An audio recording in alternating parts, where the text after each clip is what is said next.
All right, thanks everybody for joining us for the City of Courtenay's June 7th regular council meeting.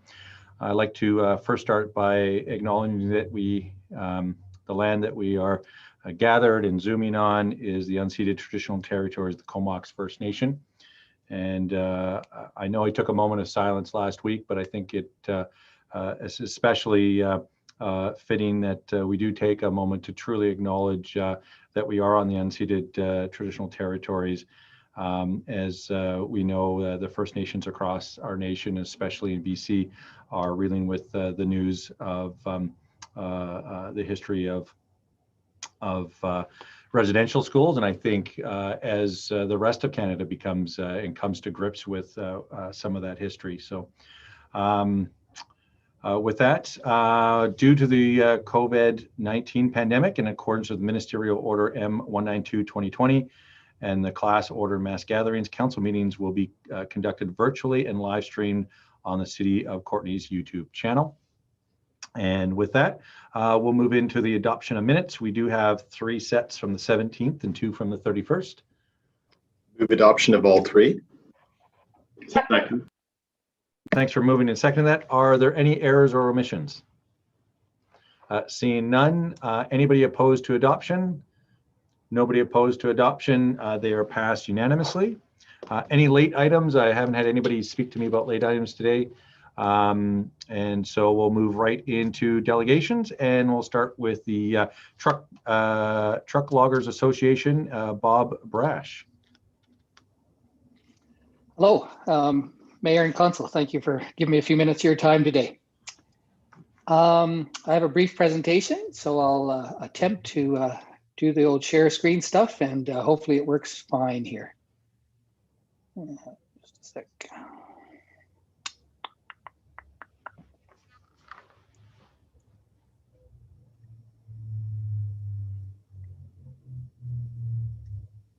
And hopefully it's going to come up on your screen momentarily. Is that working? It looks perfect now. We have the proper view. Good, except I was not smart enough to have it on the right slide. So just a quick reminder what the Truck Loggers TLA is all about. We've been around for 78 years now, so a bit of time. Just under 500 members across BC, including 20 community members. And 17 of our members are in the Comox, Courtenay, Cumberland area, representing about 320 workers. That's not everybody in the forest industry, of course, but a good number.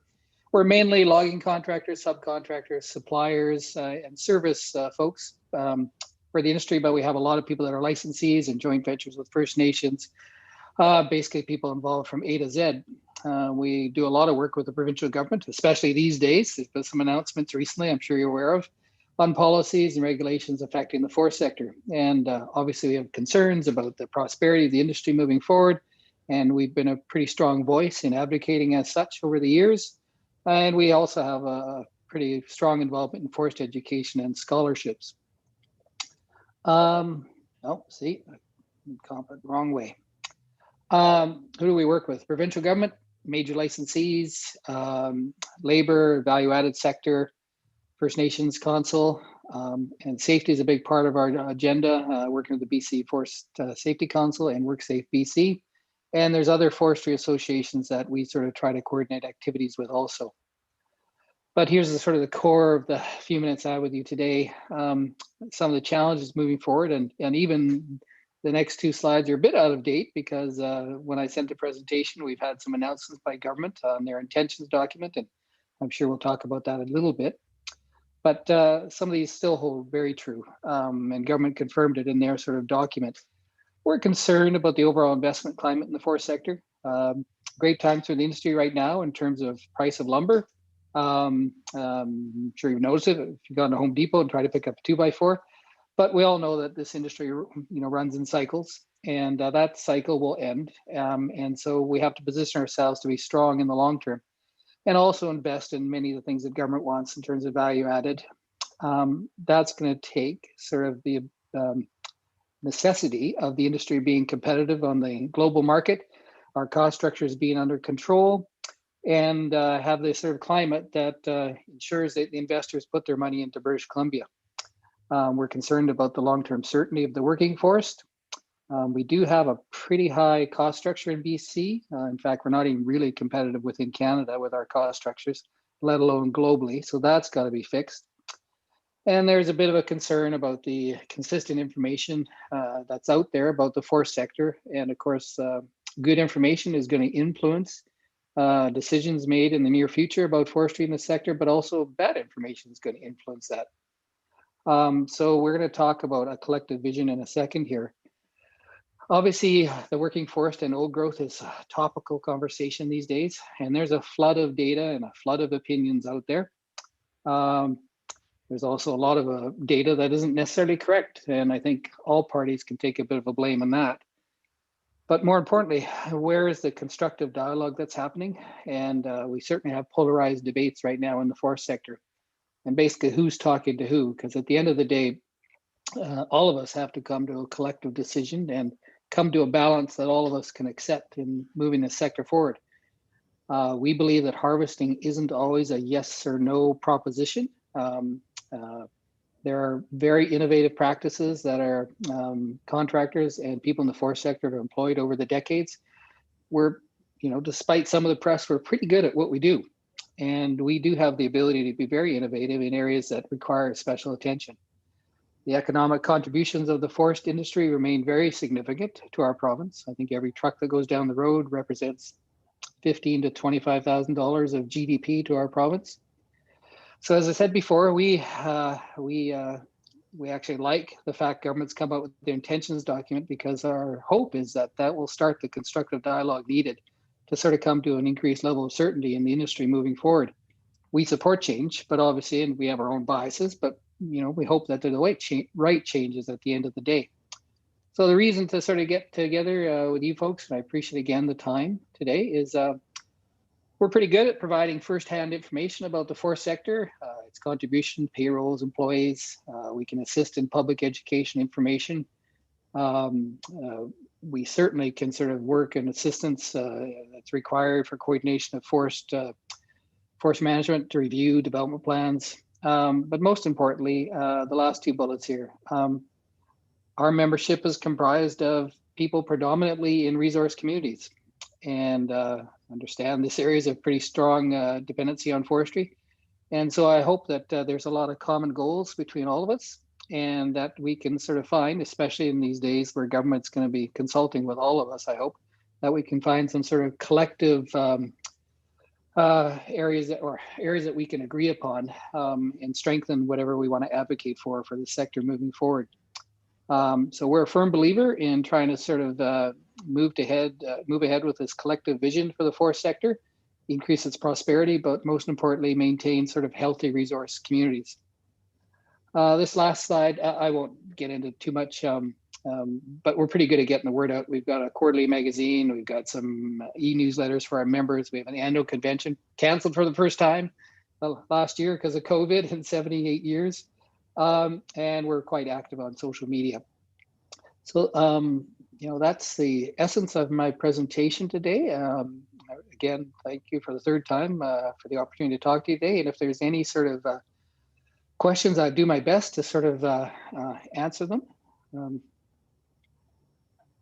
Excellent. All right. Thanks, Bob, for the presentation. I do appreciate it. I know we do have, as you mentioned, a lot of people who work in forestry in the Comox Valley and Courtenay, even though we may not see it in front of us necessarily. But you have generated some questions, and I'll start with Councillor Frisch.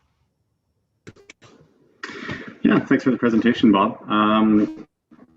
You mentioned that the Truck Loggers Association is advocating for some of the right changes. I wonder if you want to just give us one or two of what you think the right changes are in the forestry industry. Well, first of all, we have long supported sort of an increase in the diversity of tenures out there, the diversity of the flow of logs in the marketplace, and the diversity of flow of lumber in the marketplace. We think those are important things to sort of help sort of increase the investment in our province. And those are pretty general statements, I realize that, but it's the devil's in the details how you get there. We fully support the notion that you're still going to have the larger sawmills in the province because at the end of the day, we compete with the rest of the world with 2x4s, 2x6s, construction lumber. And those are the type of mills that will survive. And there's lots of the wood we log that is really suitable just for those type of products. We support moving towards trying to sort of get more certainty on the land base, because without that uncertainty, it's going to be pretty hard to attract the investment that all of us want, whether it's value added or whether it's just in modernizing our current suite of industry out there. We are concerned about the regulatory environment in BC. We're not looking for any relaxation of the environmental standards whatsoever. That's not what we're after. But licensees and contractors are affected by it. The process to get a harvesting approval these days is long, onerous, very expensive, and one of the major contributors to sort of our high cost structures. So that's the best I can do right now. Hopefully that helps. Yeah. And you know, regarding the logging of the remaining old growth, has your organization decided to take a stand on that in any direction? Well, and you know, that's obviously the question of the day these days, and governments tried to at least address the initial part of how they're going to get through that problem in their intentions document. Not to be too simplistic, right now the way the industry is structured, old growth, the stuff that's remaining, still forms part of the working forest land base. So in real simple terms, you reduce that by a substantial amount, then you reduce the amount of jobs out in the resource sector by a substantial amount. There is the issue about people want to sort of have value added happen. That doesn't happen overnight for two reasons. First of all, the value added manufacturers have to retool and they have to develop new markets. That takes years to sort of happen. There's the jobs and community stability that's associated with that old growth harvest, and that's higher in some geographic areas than others. For instance, for those of folks in southern Vancouver Island would have a lot less dependency on old growth than the folks in northern Vancouver Island or the Central Coast. So there's a bit of a geographic issue going on too. And lastly, not all growth is equal. We certainly know that there's some old growth patches, and lots goes down to the old timers when they showed up and started logging in BC. They started on the beach and they mowed their way up the valleys, right? And so there's some areas, especially the areas we first settled, well, Lower Mainland's a classic example, but lots of parts of Vancouver Island and the Lower Mainland where you know, those classic ones that people are talking about, that 3% that's quoted often by the environmental groups, those valley bottom, high resource value type areas. There's probably some work that needs to be done to sort of further recruit those in certain areas. The rest of the province, I think, is a bit of a question about, you know, we each have our own set of what we think is the right balance out there. And, you know, the question is, how are we going to come up with a process that most of us, because we'll never get 100% agreement, how are we going to how are we going to go through a process where we can come to that balance that we can all accept? And that's what we're curious about, how we're going to get there. So. Okay, thank you very much. Thanks, Councillor Frisch. And next we have Councillor Hillian. Thanks very much, Mayor, and thanks for the presentation, Bob. I think this might be the first time the truck loggers have actually presented to Courtenay Council, at least in the 10 or 11 years that I've been around. Although I've certainly seen your material, you keep in touch with us, and I appreciate that. You're clearly here today because we passed a resolution calling for a moratorium on old growth logging. I'll maybe just give you a bit of my context as the sort of token older fellow on council. I grew up in an era when a young person could quit school in grade 9, get a job in the bush or the mill, and count on that job for life, unless of course they were injured, because as we all know, it's incredibly dangerous work. But I really do appreciate the standard of living that the forest industry has provided for this province and for the many resource communities, as well as the other communities that have benefited from the many spin-offs. But those days of that type of job security, of course, have passed. And when we passed the resolution a few weeks ago, I cited the Parks Branch information that's up in Elk Falls, in the Elk Falls Park and the stand of old growth up there, which indicates that there's only 4% of the old growth that once stood on Vancouver Island left standing on Vancouver Island. So I think that's the type of reality, if it's accurate, and there's no reason to doubt the Parks Branch. If that's accurate, that's probably why you see polls where 85% of the people in the province support the moratorium on old growth. I appreciate that it's a complex issue to resolve, and anytime we're going through transitions, we want to make sure that people are not adversely impacted by those transitions. But I'm just wondering if you're talking about trying to come up with rational approaches in different parts of the province, and would that include the possibility of a moratorium of old growth on Vancouver Island, particularly in the areas where we see the confrontations happening right now? Yeah, no, thanks for the question. And I'm not sure if the question was whether we support a outright moratorium on old growth, and I'll say right now we don't. Well, maybe you wouldn't support it, but can you understand the rationale and why so many people are calling for it? Oh, no, for sure. And I think I mentioned earlier that there are certain parts of the province and certain areas where we do have to have that very serious discussion about what the right balance is. And some of the areas might be restorative, if that's the right word, try to recruit more old growth back into it, because basically the old timers, took most of it in certain parts of the province. But I think we all have to have the right set of data when we're talking. And without a doubt, I mean, even right off the top, when you said, cited the figures of 4% and stuff like that, I mean, I've flown over the whole coast in Vancouver Island. There's a lot more than 4% hanging around now. The issue is distribution. Some of it's the scrubby stuff on the top of hillsides, which we've all heard about.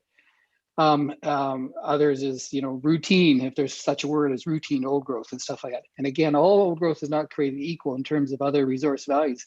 Some has immense contribution to, let's say it's marble murrelets or goshawks or cultural features. Others, not so much. And I think we all have to come to the right sort of decision, what makes sense in terms of balancing off. And again, I hate throwing figures at you folks, but there's 40,000 people that depend directly on jobs in this province from the forest sector. It's over 100,000 with indirect jobs. So let's say you even, reduce the cut by 20 or 30 or 40%. Well, it's more or less going to be proportional in terms of the job impacts. And a lot of those resource communities, I hear the nice words that people have for transition strategies for some of these resource communities, especially the smaller ones, but they really have no practical sort of application on the short term to sort of take care of the job loss. So that's why we're advocating, let's make the long-term decisions we need to make, but also there should be a reasonable balance where there's a bit of a transition. And that transition is not going to be over weeks. It's going to be over a few years. That doesn't mean, as some environmentalists are proclaiming, that we're going to liquidate all the remaining old growth in the province. We log about 1/4% of the land base in total, including second growth on an annual basis. So, do the math. The world's not going to be wiped out in a few years. So I hope that answers your question. A bit long-winded, sorry about that. So. Well, no, I really appreciate you being here, and I think we need to continue the dialogue. So thank you. Thanks, Councillor Hillian. And next we have Councillor Morin. Thanks, Mayor. I think actually my questions have probably been answered. I just wanted to similarly to Councillor Hillian, my family has been, my uncles and many in my family have been in the resource-based industries for many years. Actually, one of my uncles his claim to fame was driving the logging truck over a cliff near Bella Coola, which, as you can imagine, would be pretty incredible that he survived that. Another uncle up in Port McNeill area. So I do agree with Councillor Hillian that it's created a lot of livelihood for folks, and it's a dangerous profession often. I kind of liken it to the fishing industry, though, where which my dad was involved in for many years, where conservation became such a huge piece and when you talk about the price of lumber, it was similar to the price of fish. So, you know, there was never enough money for the fish to sell. But then if you put the price up for the fishermen or the fishers, then the consumer couldn't afford it. And it's sort of similar now with the logging and the building industry, that the price of lumber is going to create problems for people building homes and development and all of that. So it is complex. I don't envy your position, but I did want to say that I do have you know, a lot of appreciation for our resource-based industries, but I do think we need to start looking at really creative ways to balance this, because I think the old growth piece is not something that people are going to stop being passionate about it. And actually, my dad, before he died, was very passionate about conservation and the fishing industry. And I know many people in the forest industry who don't want those old growth trees to go as well, even though it is their livelihood. So I think that, you know, we have to be a bit more creative, because that old growth we're never going to see again, and we need to protect it. And I understand what you're saying, that it's not the same across the board, but I just can't justify seeing those big trees come down. But I do appreciate you coming, and hopefully you'll be able to work with all the other parties to come up with some creative solutions. So thanks for coming. No, appreciate that. Thank you for the comments. And you did twig a couple of things that I should have mentioned about earlier, things that we believe in, but the word appurtency has come up a few times, whereby, you know, there should be more wood directed on a local basis and stuff like that. And again, we've always been very sort of supportive of trying to sort of make wood, and I think I hinted at that with diversity of flow of logs and lumber. We've always been supportive of local communities having access to it, and very supportive of some of the community tenures that have sprung up in various locations in the province. They've been, I think, you know, most communities have been very successful. So we're quite supportive of those type of things. So again, thanks for the comments. Excellent. And maybe I'll just kind of go in on a couple of things. So I think one is just sort of some perception and optics, I think would probably be one of them. And I think, you know, I grew up on tugboats, so like a lot of the other people who mentioned today, very resource based. A lot of my family are truck drivers, loggers, fisher, that kind of thing, and so really tied to the land and to these resources. But one of the things that when we look at forestry in particular, I think one of it is the transition. I mean, we talk about all the transitions that are going on, but one of the transitions that I think has happened already is the amount of workers it takes to basically process the trees. So, and through mechanization, industrialization, a lot of the amount of jobs that it would take to do a certain amount of work is now a lot less because of those machines. I would also be the first one to say they're probably a lot safer as well. So it's not like it's just an easy equation to put out there, but there's certainly that optics, and I think hopefully you get from our council that we do truly want to make sure that people are employed and have good paying jobs. But I guess really it comes down to the metrics and some of the math. So I guess, you know, the question that I would have, and you might not be able to answer this, but if we keep logging without any discussion and without changing anything, and we talk about the, you know, we can talk about that 4% number, and you can say if it's a different number or whatever, but whatever that number is that is on Vancouver Island, if we didn't change anything, what's the timeline, sort of that runway that we would have until all of those old growth logs would be considered gone? Well, again, it's not a hedge. The answer will vary depending on where you are in the province and stuff like that. And also it depends on your definition, especially in the interior, because there's so many different definitions of what old growth is. Having said that, some areas are predominantly, like Southern Vancouver, predominantly second growth now, Lower Mainland.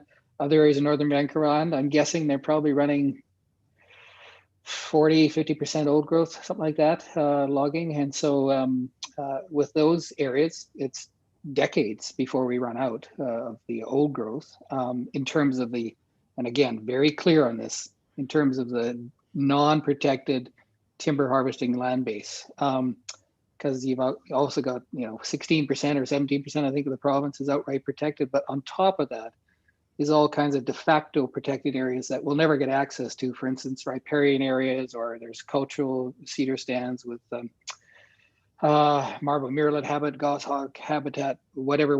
So there's all kinds of other stuff. And again, I think the timber harvesting land base in the province is no more than 25 or 35% across the board. So there's a lot of areas that we'll never touch. It's a question that's hard to answer just off the cuff, but it's in certain areas, yeah, it's decades away in terms of the timber harvesting land base. But the old growth will still be there because there's protected areas and there's tons of areas which we just can never access. And I guess coming back to that, just because you made it sound like so Southern Vancouver Island is predominantly second growth already. So I guess, and I don't want to belabor it too much, but so are we just sort of saying like Northern Vancouver Island is like, if you were to give a number for second growth, or the old growth that, and I know you did throw out a number earlier about a percentage, which seemed very low. And so I guess for me, I'm just trying to see that, like, if we're driving down the road, how long is it till we get to our destination? If that destination is, say old growth, and not to be focused on our own area more than others, but I am more interested about, our area than I am, say, about Northern BC at this point, because I think that's the conversation we're having, especially with our constituents here. So yeah, and maybe it's not answerable, but I think that's one of the data points and the metrics that's really, I think, vital to this conversation, is saying, if we don't change anything, this is when we run out. If we make changes, this is how we can either mitigate that. As you said, there's some areas that are fully protected already, and maybe that gives people that measure of some comfort. But I think it's a real challenge when you sort of start with a small number like 4%, and then sort of extrapolate, like, how long does that 4% last us? And then again, the unfortunate optic and perception obviously is going to be, when that 4% is at 0%, then that never goes up. Like, it can only go down, and that's the unfortunate math, I think, in this discussion, and which causes I think a lot of folks some distress is trying to look to how do we address it. So as Councillor Hillian and others have said, like, I really appreciate you coming out and starting this discussion and having this dialogue with us, which I think we're going to continue and really try to make sure that we understand as much of this complex discussion as possible, and so that helps us make the best decisions as well. So and I don't, like I said, I don't know if you can answer the questions I'm asking, but I know that's probably the types of information people are trying to dig for, to try to make sure that we are making the best decisions that we can.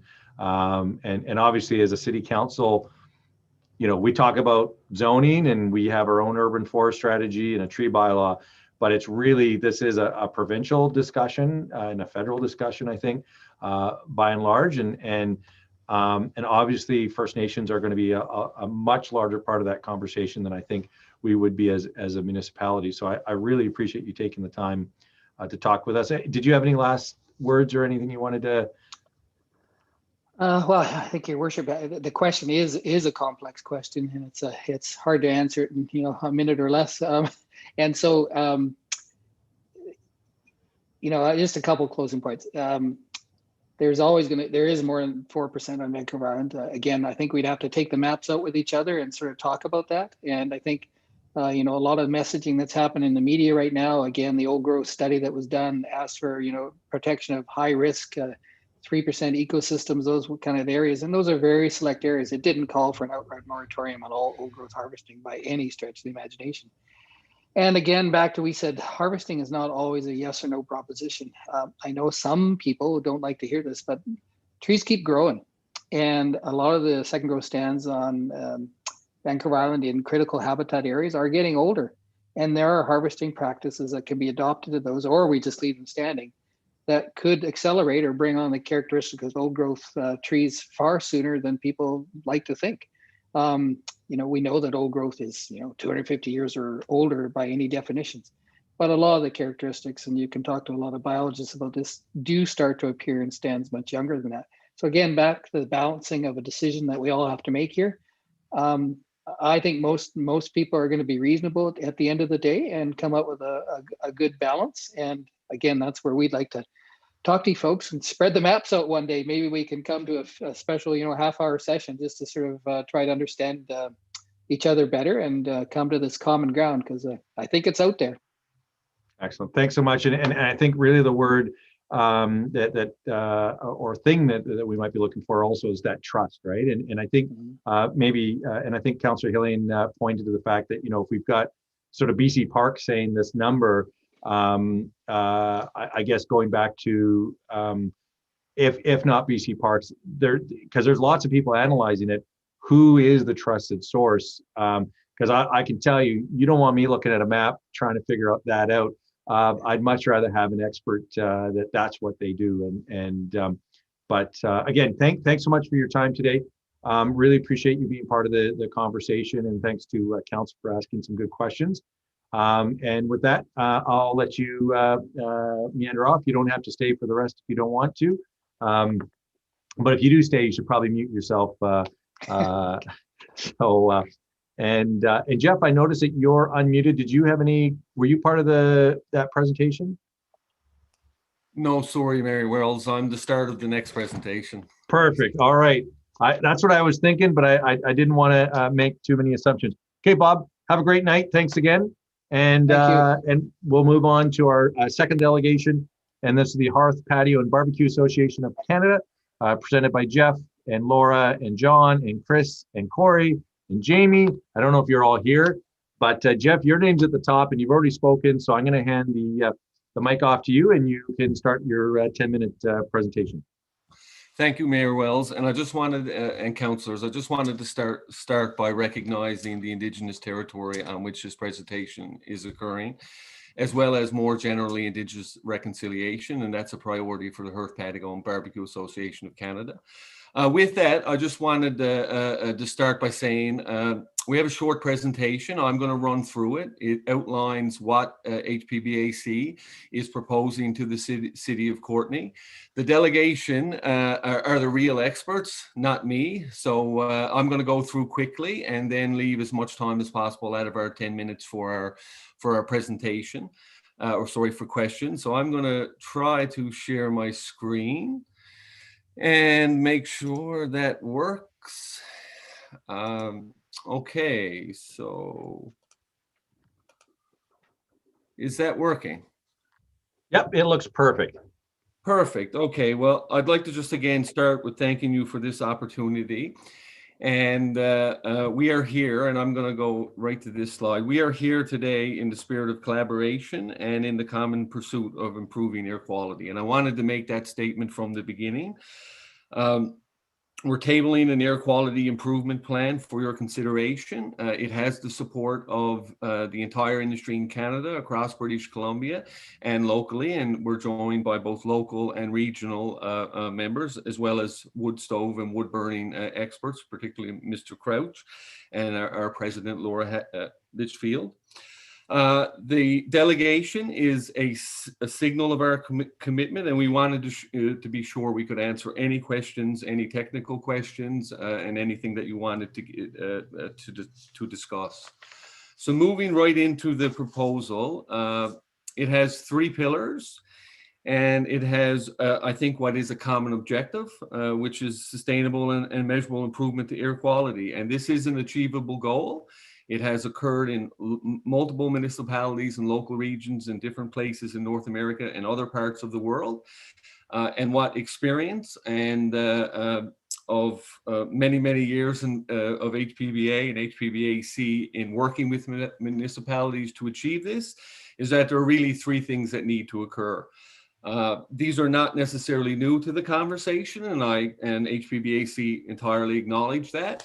But I did want to sort of outline that industry is here today to present a commitment to make these things happen, to lead to an improvable outcome in air quality. So pillar one is to ensure that people have access to a consistent source of affordable, dry and seasoned wood. To that end, industry is prepared to invest, and I'll talk a little bit more about that, in a woodlot to ensure there is year-round access to proper wood, seasoned wood and a proper fuel. Second, and this is a well-established fact, it's identified in all the Comox Valley Regional District research and conversations that this council and council has had before it, that old uncertified wood stoves are part of the problem, and we will make sure that they are replaced and do everything in our power to do that, to maximize heat and minimize emissions. Third, people do need to have continued access to programs, training, and information to optimize the advanced technology that is in modern wood stoves. This is an issue, and we recognize that, and we're prepared to dramatically enhance what programs are available in the city and across the valley. Well, what we are asking for, though, is a partnership to implement these pillars, and I'll move into each one to sort of give a little bit more detail. Pillar one is development, as I said, of a woodlot. Our concept is a retail woodlot. I've asked several members to join us today who can answer questions on this, but we've already been laying the foundation and looking into this type of initiative. It would, not only ensure the availability of properly dried and seasoned wood, it would maximize wood burning efficiency and wood appliance efficiency, which in turn reduces PM and GHG emissions. I mean, that's a well-established fact, and it's noted across the work of the Regional Roundtable and quite frankly, across North America. I would note at this point, though, that part of that conversation, in particularly as it relates to securing investment for a private retail woodlot, which is a significant investment, hundreds of thousands of dollars, if not more. One of the areas that has come up is the question of regulatory certainty and the direction that the current regulations are going. So I just note that, and I think we can talk a little bit more of that at the end, and maybe that's an important discussion point. Pillar two is targeted wood stove exchange programs. This is not a new concept, but again, it is something that needs to be done to achieve improved air quality. And as it stands right now, it's our perspective that much more could be done locally and regionally and in other parts of North America on this front. So industry is here to communicate, and we're asking the council to, review this as part of the overall proposal, that we will target old uncertified wood stoves in their use. We will have flexibility in the program to target specific areas, both in the city of Courtenay and elsewhere in the Comox Valley, and I'll talk a little bit more about that later in terms of our engagement with other municipalities. And we recognize that there's a financial issue here, and affording a modern certified wood stove that's low emitting and that uses sustainable dry seasoned wood is expensive. And again, we're here to invest, and industry is prepared to back a program that recognizes the individual financial circumstances of those who may need an upgrade in their wood stove. I just note that HPBAC and HPBA, which is the North American equivalent, have been working on these programs since their inception. And if you have any questions about their effectiveness at the end, we can certainly come back to that. Pillar 3 is public education and training programs, which is something that's actually occurring. We understand that both in the community, driven by local members of HPBAC and other the municipality and the region and so forth. What we are suggesting here today is that industry will financially support additional initiatives.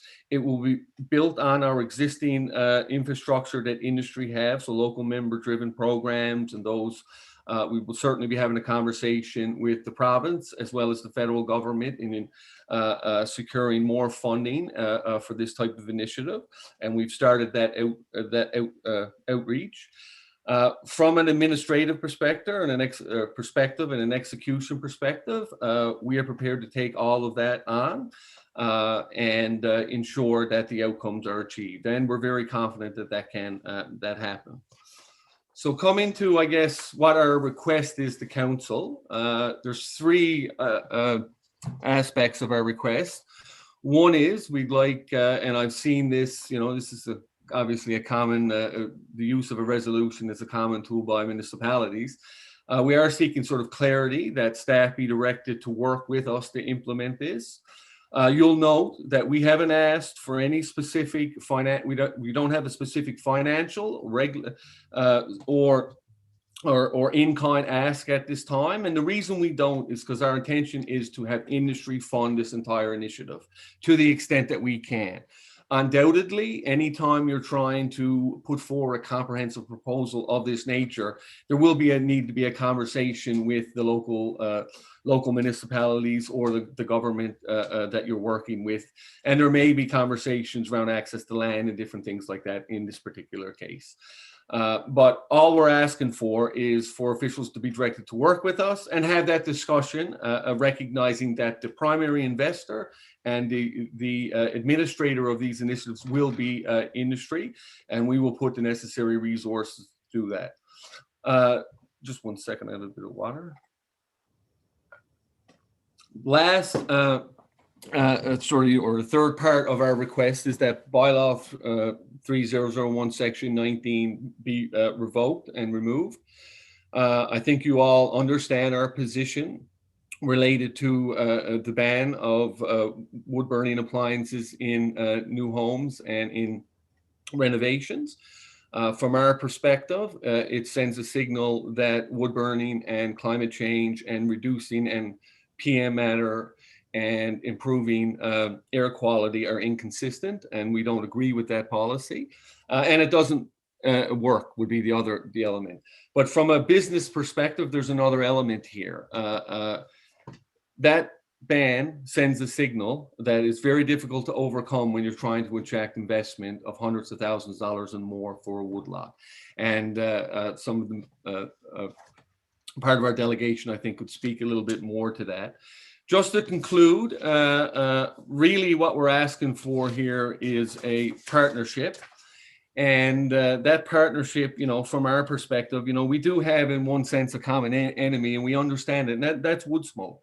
And, we also know that we have the shared goal of reducing wood smoke in the city of Courtenay and in the valley and everywhere. Industry's been working on this and partnering and doing multiple partnerships on this for a very long time.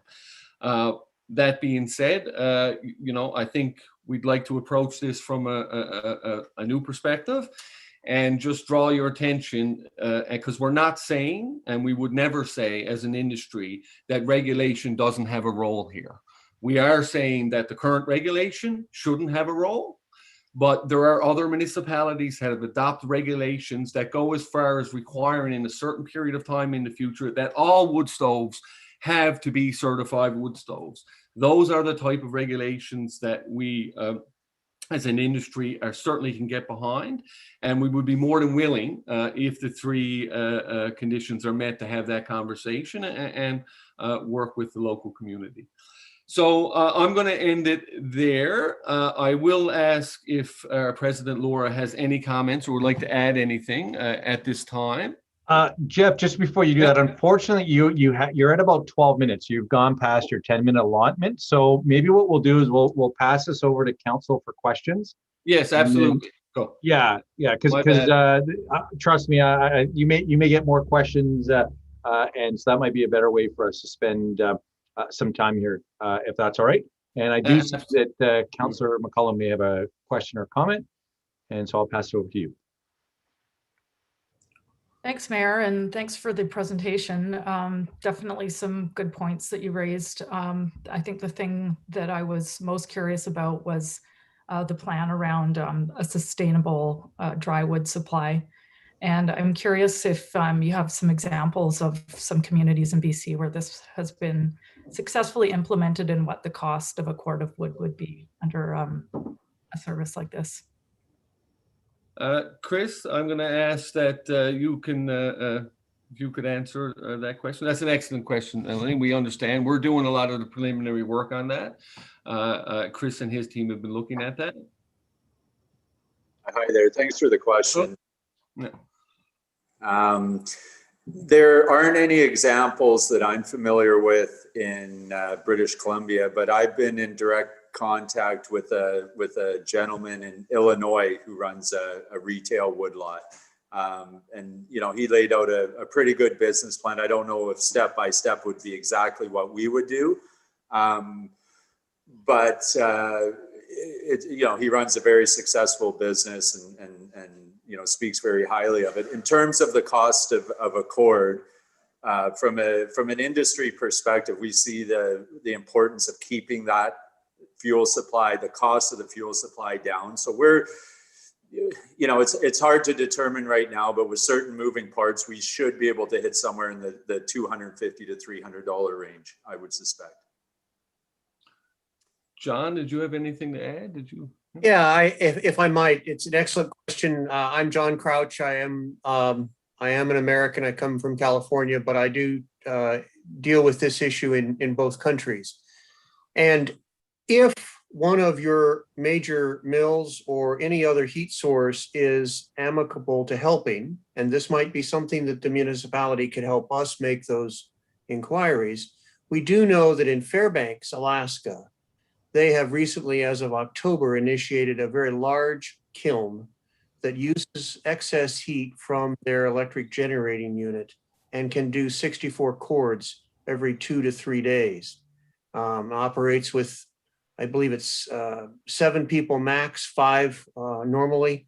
And so there are some models in the Western US and Western Canada. I don't know if there are any in BC yet. You clearly would be the first. Melanie, oh, sorry. Oh, yeah, go ahead. Sorry. I mean, we completely recognize that if it is not affordable or even beyond, you know, what you would normally pay, it won't work. So I just want to make that point that we're going into it understanding that an industry is prepared to make that the outcome. Yeah, I guess the concern I have is not only does this not exist in BC, but we're surrounded by privately held forests. So even the supply is an issue. We don't have any mills nearby. So it's hard for me to even conceive how this would come together very easily. And then the cost of wood supply is $200 to $250 a cord. You're looking at $1,000 a year in fuel costs. Currently, we're subsidizing replacement of gas and wood stoves in BC, where people are having up to 70 or 80% of their furnace or of their heat pump costs subsidized by the government, and they're bringing their annual fuel costs down to a few $100s. So it's hard, these two pillars of allocating rebate money to putting in new stoves to provide a fuel source that's looking at thousands of, at least $1,000 a year to heat a home. Like the economics long-term to me don't totally add up. And I'm not sure that a business case for a woodlot is feasible. I do think it would really make a big difference for the air quality in our area if something like that existed, but I do wonder if it's even possible to put together. So I don't know if anyone has any further comments on that, but I think that's where my biggest concern is around this. Do you mind if I comment on that? So in terms of the feasibility of it, it's already developed. In fact, you guys have a local wood supplier who is capable of doing about 2,000 cords per year, where he falls down or you know, he can't sell dry wood at this point with the facilities he has because he can't season it properly. So in terms of logistics of setting up the business, we're about 70% of the way there. There's just a few things that we would, well, one in particular from the municipality and the region, and beyond that, we're willing to take the risk. Access to the wood has been a challenge, and increasingly so in the last few years. But with some of the changes within the BC government that are kind of coming to the table now, that's becoming easier and easier. One of the approaches they're taking is actually, before they create these slash piles, is to actually extract the logs out prior to the slash piles being built and used for firewood. And that's happening right now. So really what our big impediment is land. And again, as Jeff alluded to, the investment dollars, though they're there at the moment, the uncertainty is the problem. No one wants to put in that kind of money because there is a significant investment to expand this particular business to the point it needs to be. That investment is very timid at the moment because of, you know, obviously there's a ban in place and clearly moves to expand that. But in terms of feasibility, we're already ready to go. We're willing to put up the money and take the shot at it. So I guess that leads me to my other question, which is like the ask is working with your organization for these pillars, and I'm curious what kind of support from local government would be expected in under that umbrella. Are you looking for strictly policy changes, or are you looking for investment or staff resources, land? Like what are you? I don't know. What are you hoping for, I suppose, with that? So, can I speak to that just about the woodlot, Jeff? Yeah, just in terms of the woodlot, what we would ask, I mean, financially, we put up the investment. We're not asking for anything there. In terms of land, that's a bit of an issue. Perhaps there could be some kind of a lease or something arranged from regional land. And I don't know how that looks. I don't know how that would work from your guys' end, but other than that, maybe a designation of a pilot project, something to allow us the time to see this thing, you know, see this thing perform. That's what, from the woodlot perspective, that's what we'd be asking. So no money, I guess would be the short answer. Yeah. So Melanie, as you correctly pointed out, there are complications that would have to be overcome. No good policy or program it can be achieved without overcoming some challenges, and you outlined some of them. What we're hearing is that this is feasible, and we were convinced that it was feasible, and we'd like to be able to work on that feasibility with the community. And at this time, we didn't even feel that it would be appropriate to ask, you know, for financing or anything like that, because that's not where our headspace is. I think Chris is right to point out there's probably going to be some issue around, you know, a land or something like that. But again, we will, there's some more explanation that needs to be done before we'd even, you know, be prepared to do that. Great, thanks. I'll let others have a turn. Thanks, Councillor McCollum. Next, we have Councillor Cole Hamilton. Yeah, thanks very much, Mayor, and thanks so much for the presentation. I really appreciate it. And part of my question was asked by Councillor McCollum, because I think I see that of the three pillars, the one with the most promise is a ready supply of seasoned dry wood available to the public and at a price that's comparable to what they usually pay or slightly less. And my question had been, I guess I had two questions. One of them is what traditionally has been the barrier for to people not taking the initiative themselves to create a woodlot like this, and why there are no examples you can point to, it seems, in Canada of this happening. And you gave a partial answer to that, which was that, you know, that there's a supplier out there, but doesn't have the facilities to season 2,000 cords a year, and that's understandably a pretty significant investment. So I think your answer kind of identified some of the barriers that exist here. And my question is, you would like to see this woodlot come into operation. I think probably I would too. If people are going to be burning wood, then I'd like to see it be, the right kind of wood and be well seasoned and at a fair price. You've also said that you would be willing to make the commitment to support a project like that financially. And I understand it's early days, and I understand there are a lot of things to be worked out, but when you make an offer to commit funds to a project like that, what roughly is the figure that you're looking at, what it would take to get a woodlot like that up and functioning and able to supply wood at a market price? I'm imagining before making that offer to fund it, you obviously have done some math to sort of come up with your own figures on what you would be looking to invest. I'm just curious about that, please. So I'll turn it over to Chris in a second, but just some sort of general comments. So what industry is proposing here today is we were going to work with our members to ensure that and the concept right now is a private woodlot, that there's access to dry seasoned wood. That's the commitment of the organization as a whole and industry, not just locally, but across Canada, given the significance of this issue. What we know is you're talking hundreds of thousands of dollars in an investment. Woodlots are all over the United States and in different places. So the fact that you can't point to one right now in British Columbia, or the fact that you can't point to one where I am too in Newfoundland and Labrador, is there's lots of historical explanations for that. And quite frankly, I don't think it is a justification for us not thinking that we can accomplish it. And that's the way that we had the internal conversation. And the information we have received, both from people who are already in that business, it is something that could be done. There are challenges, which is why our proposal includes some direction for the city to work with us to the extent possible that we can overcome those challenges.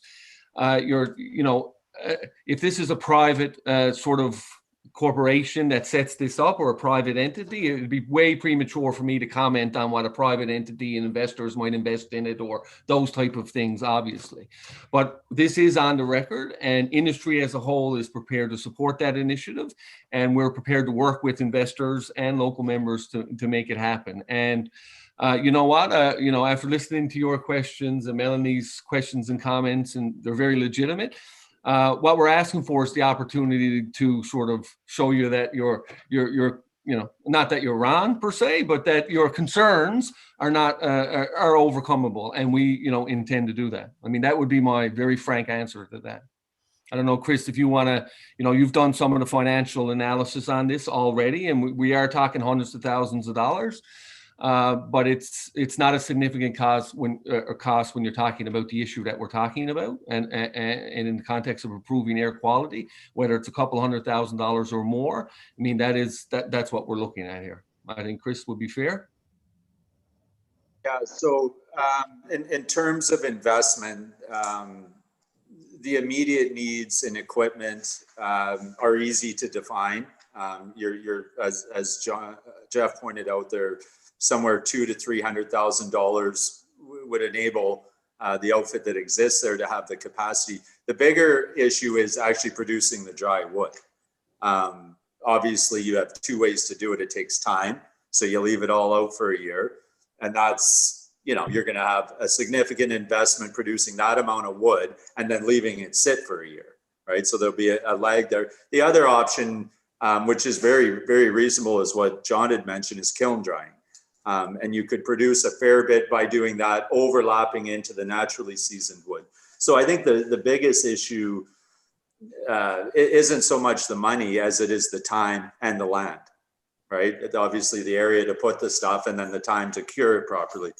And those are, again, a lot of our efforts to proceed on that do hinge on regulatory barrier.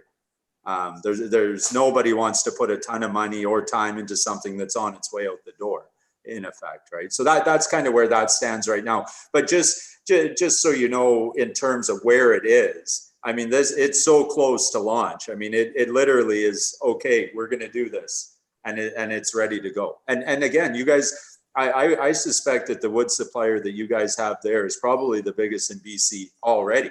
He just doesn't have the capability of supplying dry wood, and that's where it stands. Can I ask a follow-up, Mayor? Just a quick one.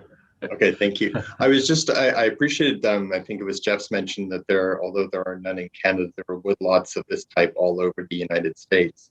And I was wondering if, looking at that example, whether there are woodlots which are operating in the way that you're talking about, perhaps using, kilns and other things to season the wood, and acquiring the wood from private land, as is the case here, where it's able to operate and provide wood at market rates, where it can sell right into the market comparably with what's already there. Have you looked at those kind of models when putting this together? Absolutely, yeah. Now, of course, the wood supply in other regions, particularly in the United States, they've had the same sort of barriers we have in terms of regulatory imposition. But like I had mentioned before, I had some lengthy conversations with a fellow in Illinois who runs a very sizable woodlot, and he does it virtually all via kiln dried. And he really, emphasized to me that was a very good way to go because of the land issue.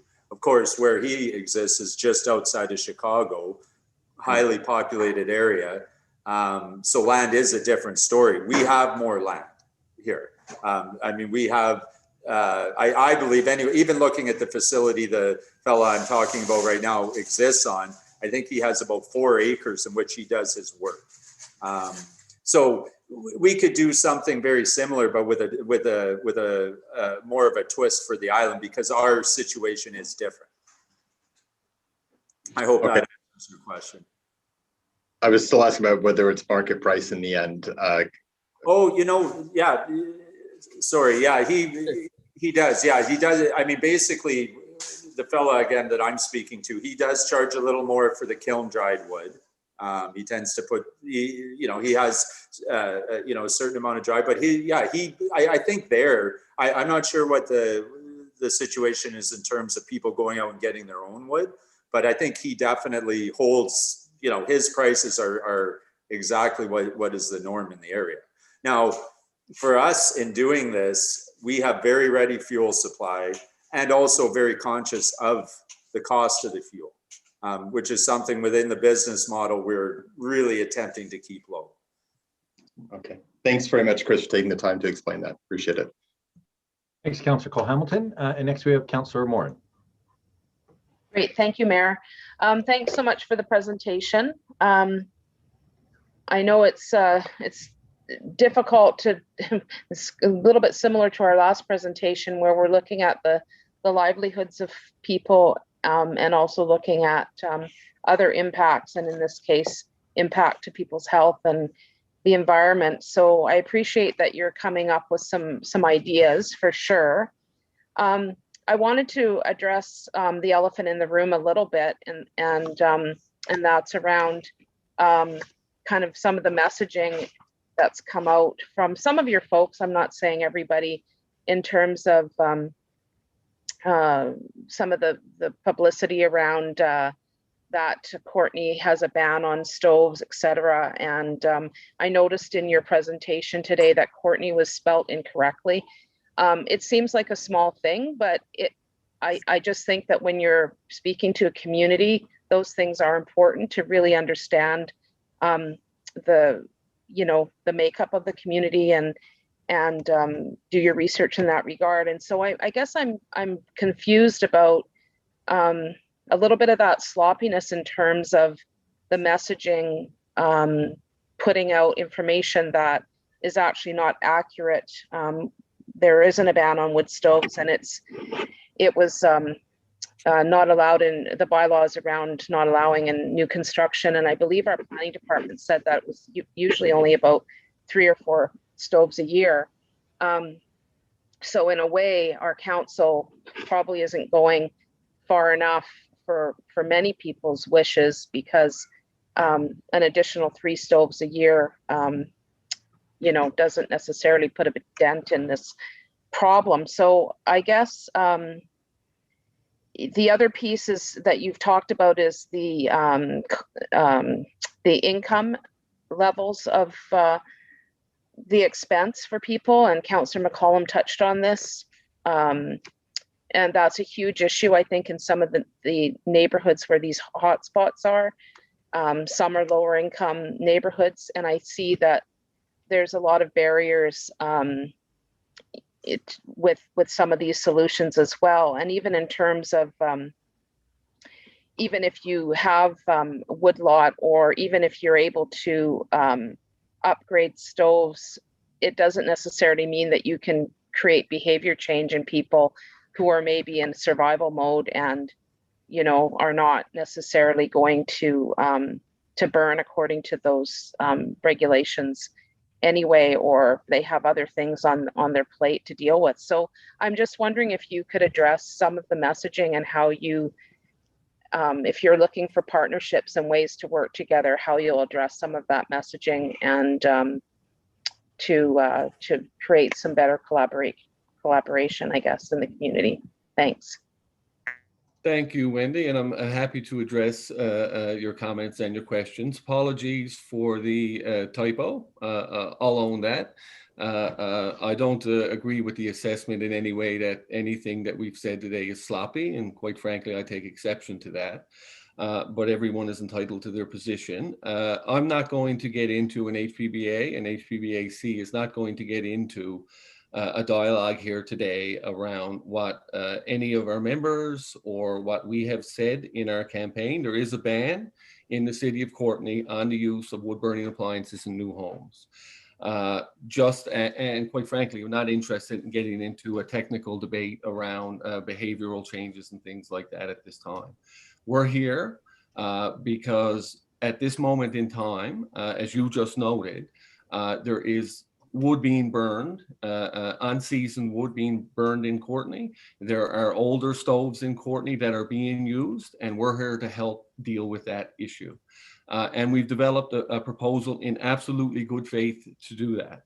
And we can have a debate or a conversation around the approach of the region and municipalities and their intersection with local members and HPBA, or we can focus on what we're trying to talk about here today, which is, can we improve air quality?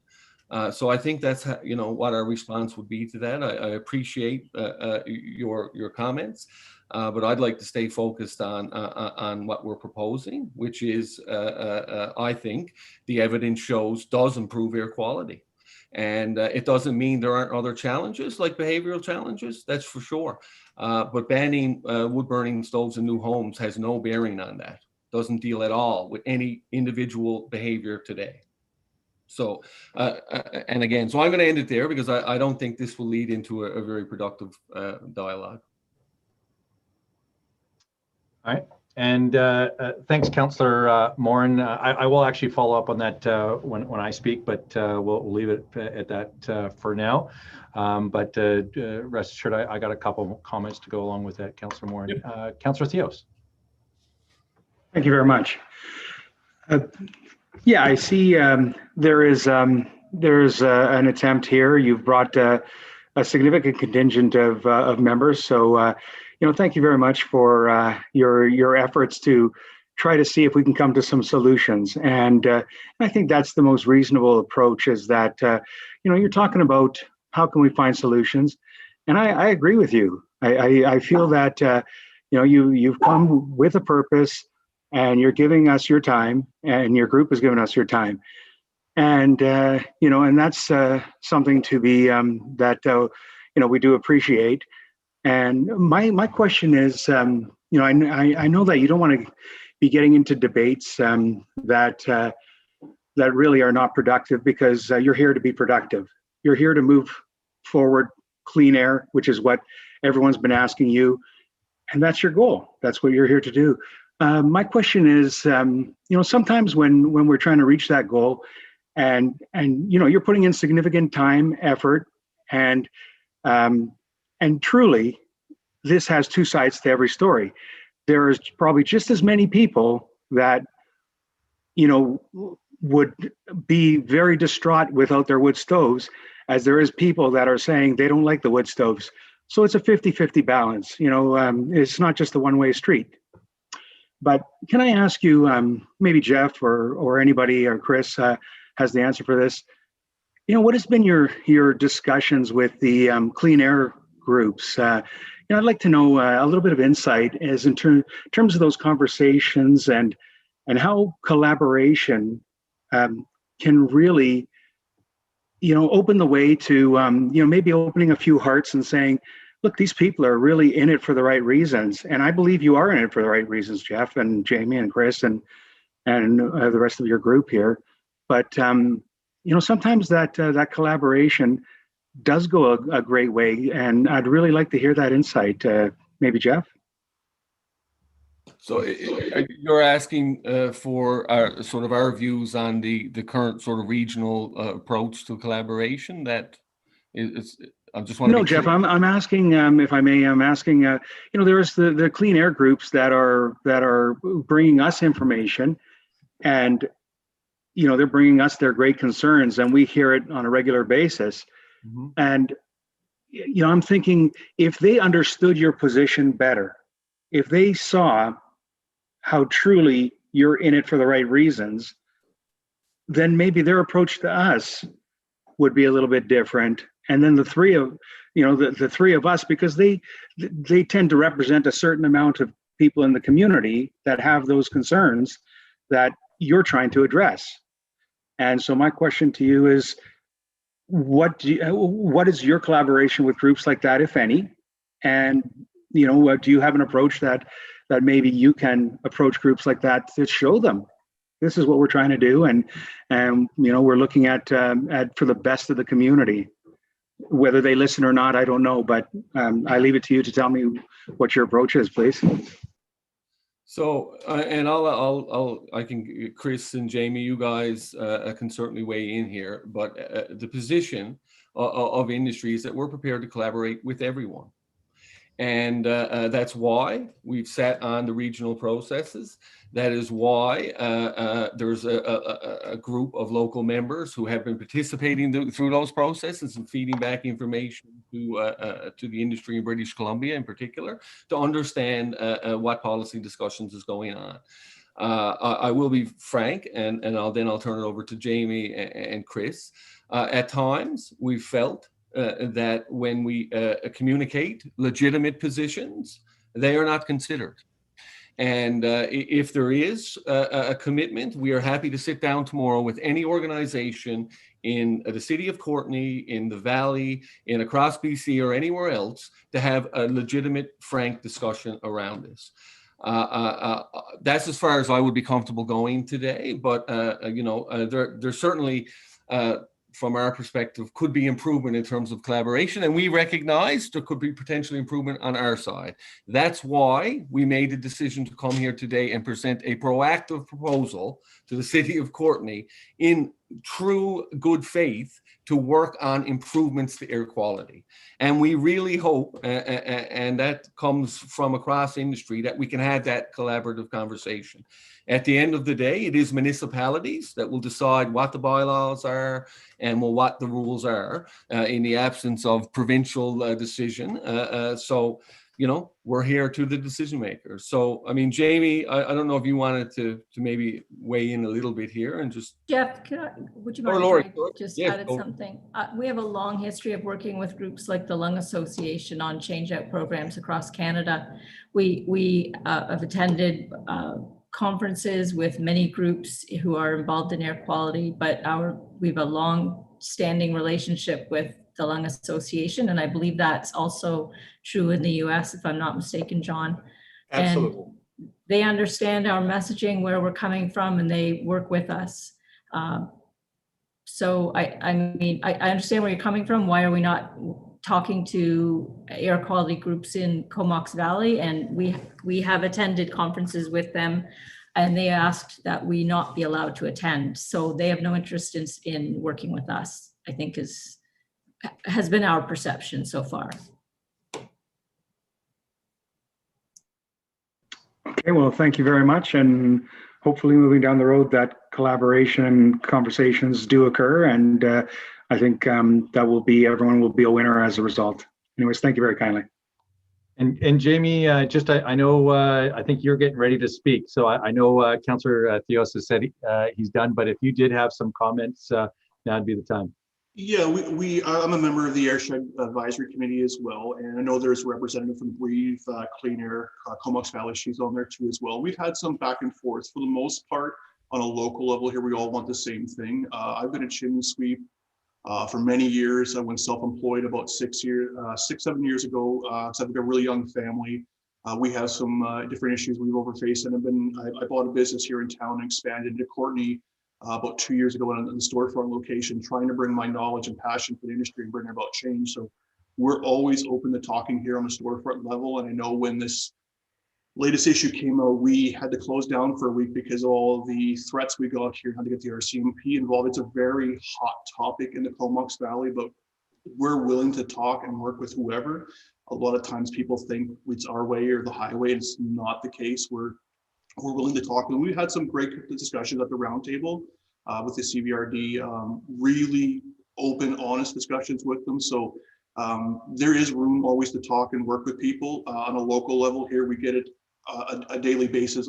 Our guys that work for us, half their job is not just cleaning chimneys, it's also educating our customer how they should burn, when they should burn, and what they burn. So we've had to go from dirty old chimney sweeps to more education and empowering our guys more or less to help bring about change in the valley here, because it is a very sensitive issue and we understand that very well. Thank you, Jamie. All right, thanks, Councillor Theos. And Councillor Frisch. Yeah, thanks for the presentation. Thank you to the delegation for coming in, and I appreciate you coming with some positive possible solutions to the issue. I would agree with the assertion that a simple ban on new stoves isn't going to solve the problem, and in fact, replacing the old stoves and getting people to burn more efficiently is the solution. Of course, it's a much more difficult solution to implement. So I think that's sort of the struggle right now in the Comox Valley. But I just want to say thanks for coming in, and I hope we make some movement on this issue. Thanks, Councillor Frisch. All right, and Councillor Hilling, you had something to add? Yeah, thanks, Mayor. Thanks for the presentation. We did have our year one report from the Airshed Roundtable of the Regional District a couple of weeks ago. And I understand there isn't a lot of direct dialogue around solutions. So I don't know if you've had the opportunity to present the proposal for the woodlots and the other elements that go along with it to that body yet. But I'm also wondering if any of you have any knowledge of the EcoSolve precipitator, that the technology that's been developed in Switzerland as a chimney attachment. I realize it may be expensive, it may be untried, but I'm just wondering if you have any awareness of that or other technical solutions that might have an impact on reducing smoke and the toxins in it that are impacting people with breathing issues. Mayor, may I speak to that? Yeah. Generally speaking, yes, electroprecipitators are much more common in Europe than they are in North America. And I don't know why that is, but there have not been as many successful applications in North America as there are in Europe. I think there probably are some cultural differences there. Generally, their wood stoves are much smaller than ours are because they tend to have access to really nice firewood. And we, of course, especially in Western Canada and Western US, have softwood. So we tend to get really big stoves.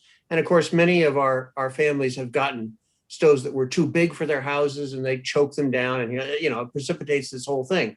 So the only place that I'm aware of where electrostatic precipitators, ESPs, have been studied have been for Fairbanks, which is probably one of the most difficult places to study something like that.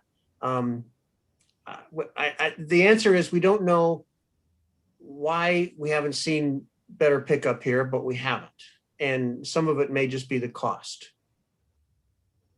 Okay, thanks. But if you have somebody who wants to help or wants to be a test bed, I know there are people who are interested in seeing if we can make this work. Well, you know, I mean, I don't claim any technical expertise in this, but it just strikes me that if this is a potential solution, as a couple of people in the valley have suggested, whether it would be worth somebody actually buying one and attaching it to a chimney that's burning badly, and you know, seeing if it makes a difference. Although, of course, Councillor McCollum makes the point that if we assist that, if it's more economical to assist that person to convert to a heat pump, then we not only cut down on the harmful emissions, but we also save that money in the process. So those are some of the factors that may come into it as well. Thanks. The challenge always is if someone is acquiring much of their own firewood and they can't, of course, acquire any of their own electricity, no matter how efficiently they use it, they may not be a great candidate for a heat pump. But they also may not be a great candidate for an ESP. It's one of those there are cultural differences here, as I think we've all recognized in this discussion. Excellent. Thanks, Councillor Hillian, and yeah, I'll start off by thanking everybody for coming and presenting today, and I do appreciate it. And in my little bit of background, when I was buying a house here in the Comox Valley about 18 years ago, was specifically looking for a house that had a wood stove, and ended up buying a house with a wood stove. Realized that it wasn't, it was old and very inefficient, and ended up buying one from Pacific Energy. Got a bit of a rebate for doing that. But alongside that, also ordered wood. And so in the Comox Valley, when you want wood, you've got a few choices. You might have someone you already know, but really this is before Craigslist really took off. So there's some people with ads in the paper, and you could ask friends. And so I answered an ad that was in the paper and called them up for fir. And it was however much it was going to cost. And I confirmed with the person over the phone that it would be dry season fir. And then what actually arrived at my house was maybe 30% fir. And when I did my first fire, it was certainly not dry. You could actually see the water boiling out of the woods, not just the fir, but the other things that were in there. And so that was something that has been my experience. And so, as you know, that was our first year. So then we're like, okay, well, we now are going to buy our wood a year in advance, leave it. We've got some space that we're going to put it, and that way it's going to be seasoned when we need it the following year. But one of the challenges that I see, of course, for most folks is they don't necessarily have the space to do that, where it's going to be protected and dried in a good way. And so if we kind of fast forward to a couple of years ago, that's when Chris and I started talking. I think Chris came and he presented, if not to our council, possibly even to the regional district. And at that point, I made the comment and continue that a woodlot with certified seasoned wood is really the best way to move forward, because now you've got a place where people know the wood is going to be dry. And if we look at this year as any other year, although it's a bit odd because we're getting these sort of winter days in the middle of June now. And so you have people on Craigslist saying, I need wood, I need it today. And so they're getting wood that was probably cut down maybe yesterday, maybe a week ago, but certainly not a year ago. And so over the course of the last couple of years, and in fact, I think last August was when Chris and I really articulated this idea of a wood lot and how would that look. And Chris, I really want to thank you for putting the time and effort in to researching it and looking at what those possibilities are. Because as I said then, government won't own a wood lot. I don't see that happening. But if we're able to tell people that this is where you can get good, dry, safe wood that's going to have a benefit to our entire community, that as politicians, that's a pretty easy message to get behind, especially because that dry wood isn't just going to benefit old crappy stoves that are inefficient. It's going to benefit all stoves across that spectrum. And so I really want to say that's great. As I said to Councillor Moore, and I am going to come back though to this year and the messaging around overturntheban.ca. Now, has everybody seen that website, overturntheban.ca? I'm not sure if everybody has just yet. But it did come out this year. And so I'm just going to share what it looked like when I contacted, oh, and of course, we got all this stuff popping out. Do you guys see the little screen there where local governments have passed bylaws that prohibited upgrading or installation of new wood burning stoves? And so I contacted Chris and said, we have not prohibited upgrading in any way. We're still supporting it. We still want that to go ahead. So that's not something that we've prohibited. Can you please change that? Because the majority of people who are contacting me aren't contacting me because they can't install a new wood stove in their new home. It's because they're being told they can't upgrade an old efficient one. And Chris said that he'd look after that and that we wouldn't have to worry about it. And we continue that conversation about the woodlot and how can we move forward. And again, really positive and looking forward to that. But then if we look at today's website that actually has that on there right now, I believe, where did you go? I've got too many screens is probably the problem here. I believe that one, no, let's move this over here. Sorry, my apologies. But the new site now says that, that we've made it more difficult, the installation of new or upgrading wood stoves. And so my question to Chris was, what have we done that's made it more difficult? Because when I asked staff about that, they say they've done nothing in terms of upgrading. In fact, they want people to upgrade those bad stoves. But when we go back to what Councillor Morin is talking about, the actual messaging that's going out. And again, if we want to work in good faith, if there's a message out there that actually says that we're making it more difficult to upgrade your wood stove, again, prohibiting the installation of new stoves, and we're not going to argue that. But given the fact we're only getting, 2 to 5 applications a year, we didn't think that was necessarily going to impinge the industry a whole lot. However, and does everybody see this, the sort of the green page here?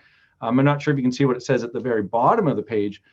Courtney is spelled correctly, but it talks about how Chris has been attempting to work with us, but has met with significant resistance. That's a real challenge for myself, who's met with Chris several times over the past couple of years. And again, the woodlot idea was, I think and I think even if you've heard council today, that is really the best path forward. But this messaging, when the majority of people are contacting me to tell me that they're upset that they can't upgrade their old wood stove, that takes my time away from doing stuff that's really productive when it's not true. It's just simply false. And that's a real challenge when we're trying to work in good faith and move forward.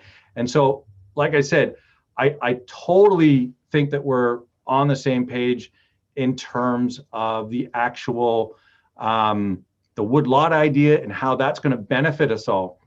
But if we have this messaging going on simultaneously, that and I don't know, and I can't speak for the rest of council, but I can tell you for myself, especially if they're, because sometimes it gets sponsored on Facebook and stuff, I start getting messages about it, and I'm never being asked about installing it in new homes. It's always about the upgrade, and then I have to reply back and say, you can upgrade your wood stove. That's not what we've done here.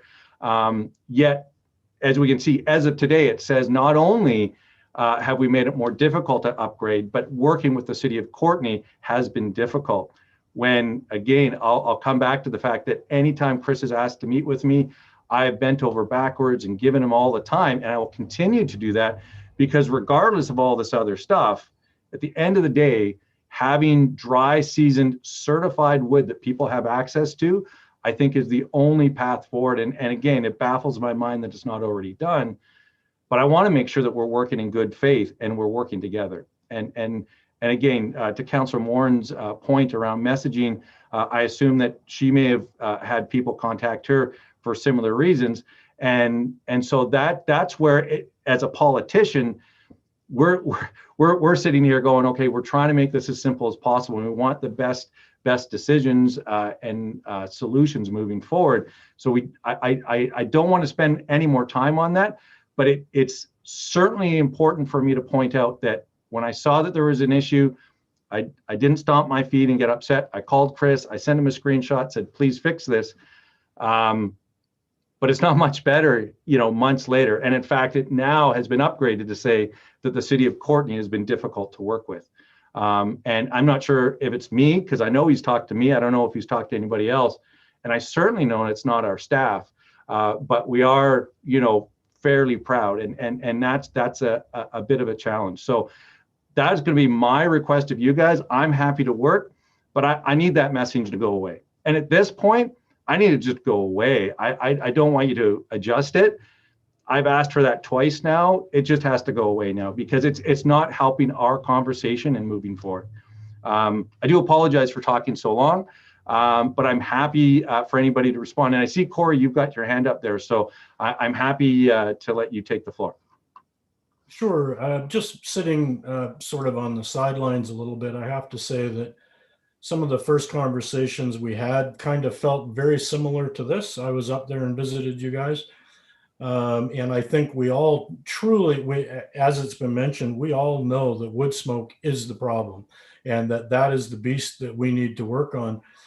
So I have two comments. Number one, it's difficult to talk to some of the clean air folks when the only thing they want to hear is no stoves. It makes it very hard to find any common ground. And second of all, I believe after our first meeting where we had some of these discussions, that's when we got surprised by the no stoves in new construction.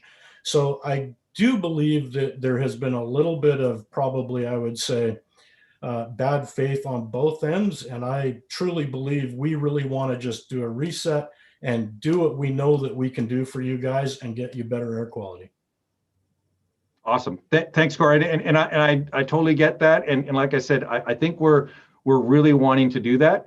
But when there's Facebook posts and stuff going on, and I get the fact that we're getting people coming to us from the air quality folks, but I haven't seen them actually pay for advertising or have a website, et cetera. And I think that that's one, and again, I'm always an optimist, and I'm always thinking 6 months or a year or 2 years ahead, and I see where this can go, especially because we have to think like that, because it takes so long to get your first year of seasoned wood. And I know Chris, and again, I thank Chris for talking about the kiln dried thing, where we can actually expedite it. Because if we decided today, and I'm saying the royal we of everybody who's talking, that we're going to do this today, we would still be a year out if we're talking fir for it to properly season, if it was live fir. A little bit different if it was maybe not, but we'd still be looking at 6 months, which is still, it's a tight timeline when we got the fall coming up.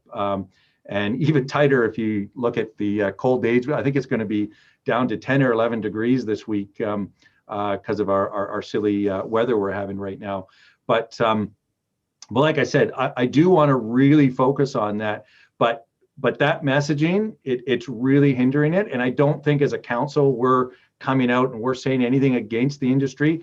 There was the one thing to say no new construction.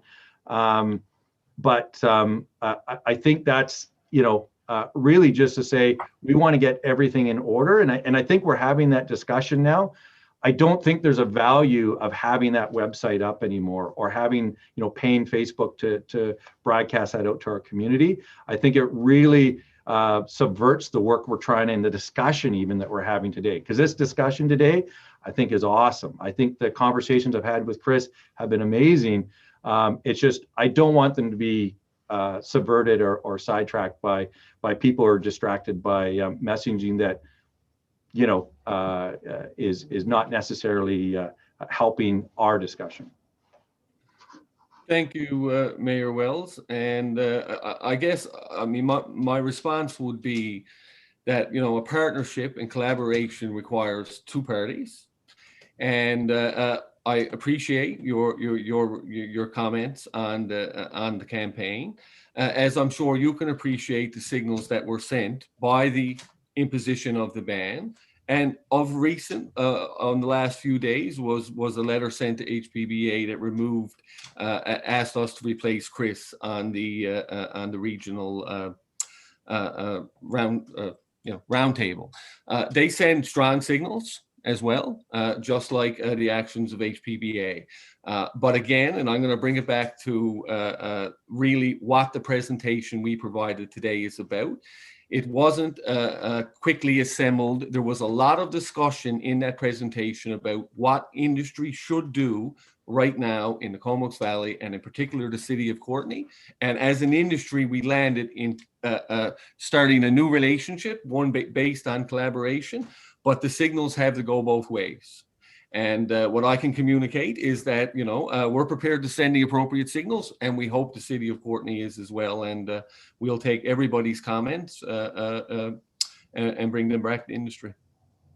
Excellent. And I think, you know, one of those things where we have that common message today is that we want people that have old, inefficient wood stoves to upgrade them as soon as possible. That would be message one. And message two is probably that, you know, to do the best that you can to make sure that you're burning dry seasoned wood. But as I mentioned, that's a real challenge. I can't speak about other places around the province or the United States, but it's a real challenge around here when you have an unregulated system, and most people don't own moisture meters and stuff, so it's a bit difficult. I think everybody's probably done talking. This has been a long discussion. As I said, Jeff, I don't know if you needed everybody to talk, because I was pretty sure it was going to be a lively discussion. Like I said, I do, even though I am frustrated about what I said I was frustrated about, I do see a path forward. I do see that there's great partnerships. And again, I think the message today is, if you have an old stove, make sure you replace it. And if you're burning wood, make sure that wood is as seasoned as possible. And then the one thing, and I think our community really responds to this already, but if we do have air quality advisories, that people then limit their wood burning because of that. And again, I think our folks in Courtenay and the Comox Valley in the larger area do take that to heart. So. All right, with that, I'll thank you. Sorry, I just want to make sure, because this is the record. This is, from our perspective, a proposal, and we do expect that council obviously will provide us a response in due course. I just wanted to make sure we're all on the same page, and we really appreciate your time. Thank you. Awesome. And thanks for bringing it up, Jeff. I did write that down and forgot to mention that council doesn't actually make decisions on the same day as a presentation. So generally what will happen is we'll send this off to staff, or get a report on what things might look like and how to move forward. So and as I mentioned before, happy to talk to Chris at any point, although I will have the website open when I'm talking to him to see if it's been updated. Jeff or Jamie, Laura, and I'm trying to get everybody's names here, Corey, all you guys, really, really happy to talk, John, and because again, at the end of the day, there's no way we're going to stop wood stoves. It's really about how do we manage this as best as possible. So again, really want to thank everybody for coming today on what is really been a contentious issue here in the Comox Valley. So with that, I'll say thanks, and we'll continue on with our regular council meeting. Thank you. All right. And with that, we'll move into legislative services, and we have a 19-wing mutual aid agreement with fire services. So I'll pass that over to CAO Jeff Garbutt. Mayor, I'll move the recommendation that based on the June 7th, 2021 staff report, 19-wing mutual aid agreement, fire services council approve option 1 and the attached agreement between the city and the Minister of National Defense 19 Wing, and that the mayor and corporate officer be authorized to execute the agreement on behalf of the city. If somebody could second that. Okay, thanks, Councillor Morin, for that, and thanks, Councillor Hillian, for catching that and making the motion so that staff can speak to it. Off to you, CAO. Thank you. Chief Bardonix was with us. I don't. Oh, there you are, Chief. I think you might do a short introduction on this. It's a good partnership, and we value 19 Wing immensely. Although I am cognizant of how much time we've been so far in the meeting. Yeah, good afternoon, Mayor and Council. This agreement, like the report says, it's a renewal. It's a service that the city and our other mutual aid departments benefit from. Over the years, it has been started in 1997, and it's been turned into a single agreement with all parties. At the request of the military, it's been pulled apart, so it's individual agreements with each municipality or fire protection district. Over the years that I know of, we've used 19 Wing services for 3 different occasions. The whole purpose of mutual aid agreements are the unlikely events that the calls that we respond to exceed our available resources. That's when we call in our partners to deal with it. Any questions? Councillor Hillian. Thanks, Mayor. I did notice that the old agreement was for 5 years and appears to have expired. I'm not sure exactly when, but I don't think I think we're a bit late to renew this. Does that mean that we've been without an agreement for a few years? Actually, what happens with most of the agreements, we don't terminate them unless somebody sends us a letter that says it's terminated. The original one that was signed by the city in 2014 was originally, as you can tell from the letter from the wing commander, was a 2012 agreement. It just took so long to go between Ottawa, the cities, the CRD, and everybody. When that agreement finally came by, it took 6 months just to get the signatures on it. The same thing the last year and a half, it's been going back and forth to Ottawa, and they decided to simplify things by having it individual agreements. And we got that 2 weeks ago. Well, how unusual that federal bureaucracy would take that long, but perhaps we can just be thankful that we haven't had to have a major loan of equipment in the last couple of years, because I can imagine the haggling over the bill, but appreciate all the work that's involved in your cooperation with 19 Wing, and happy to support this going forward. Thank you. Thanks, Councillor Hillian. And Councillor Cole Hamilton. Yeah, thanks very much, Mayor. This I think is a wonderful thing, the mutual aid agreement. It makes so much sense, and I'm happy to see us renew it. I did have one question. It's just about liability for injury or to people or damage. And the old agreement stated that if if a terrible misjudgment was made while our people were under the command of the military service or the vice versa, that one was allowed to seek damages. The new one removes that, such that no matter, even in cases of gross negligence, our fire crews would not be able to seek compensation from the other party to the agreement.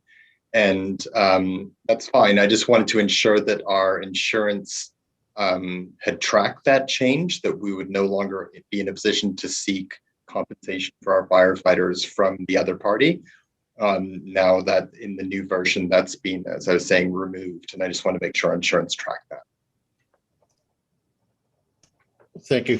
One of the other things that's changed in there, you'll notice that the fact that when we send a crew out, the crew follows the direction of our senior officer on the scene, and he will take the commands from the incident commander at the base, whoever that happens to be.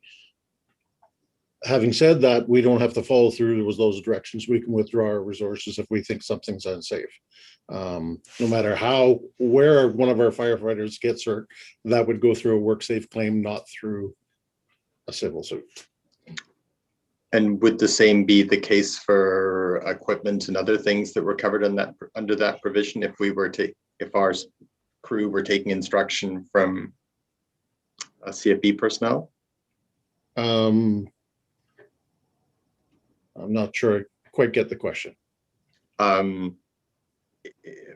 The clause applies to obviously injury to people, but also damage to equipment, like losses of equipment or financial losses. And in the previous version, we could make claim against the other party if there were negligence or other factors that are mentioned. And now that is not the case. And I just wanted to ensure that whatever coverage is required for our equipment has also fits with that change in responsibility financially. Okay, I can look further into that. Right off the top, I would say that we have the option to bill 19 wing like they have the option to bill us. We've never encountered that, or not during my time here. But once again, when we're utilizing our equipment, other than something falling on it, building collapsing on it, we're still under command and control of our own equipment and our own resources. Okay, and even if we're taking instructions from someone at the base, if there's an on-site person of our fire department giving instructions, then that the overall goals will be produced by the on-scene incident commander. It's up to our senior person to operate in a safe manner for our crews and our equipment. And at any time they don't like the decisions that have been made, they will withdraw the crew from the scene. Okay, it sounds like you've given thought to ensuring that our staff are able to make those crucial calls and ensure that that's not the case. And that's not just with 19 wing, that's with all our mutual aid agreements. Okay, thanks you, Chief Bardonix. Excellent. Thanks, Councillor Cole-Hamilton, and to Chief Bardonix as well. I don't see any further questions or comments, and the motion has been made. And so is anybody opposed to the motion? And I see nobody in opposition, so that unanimously passes. Again, thanks so much, Chief Bardonix, for your work on this and sort of pulling back the curtain on the sausage maker of contracts with the federal government, which sounds like it has to include a lot of patience as a main ingredient, I guess. So thank you very much for that. And with that, we'll go into reports and updates from council members. And I only had one council member put their hand up, so that was Councillor Hillian. If you'd like to give a... Thank you, Mayor. I just want to acknowledge the very busy period the last 10 days with both the Association of Vancouver Island and Coastal Communities Conference, and then the Federation of Canadian Municipalities Conference, which lasted all of last week with events on every day.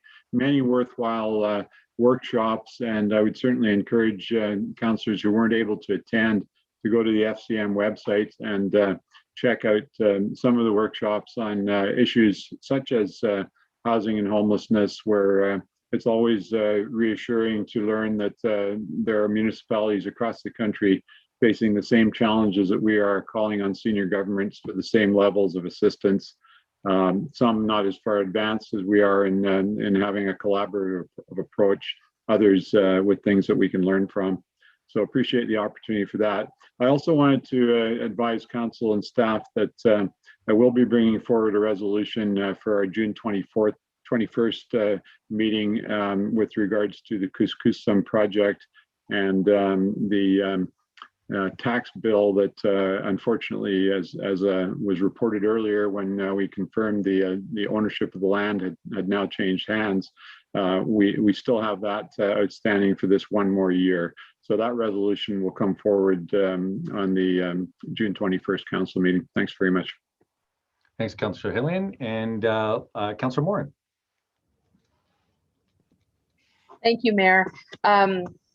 Yeah, Councillor Hillian reminded me that we also had some good news locally with one of our colleagues, Area A Director of the regional district, was elected to the FCM board this week. And I believe he's the only coastal member on that national board. So just congratulations to him, and wanted to do a little shout out. Thanks.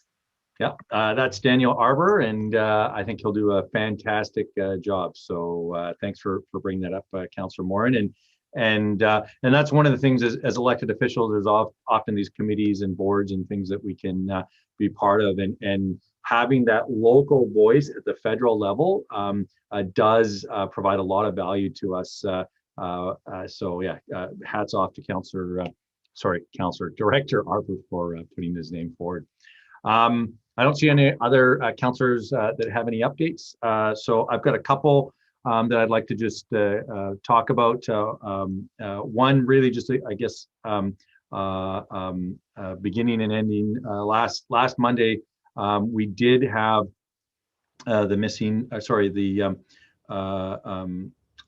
vigil that happened down at Sims Park, and then on this past Saturday, there was another event at Sims Park for the missing and murdered Indigenous women. And that was an extremely powerful, very powerful event where people shared their own lived experiences. And I felt very fortunate to be invited by Donna Mitchell to that.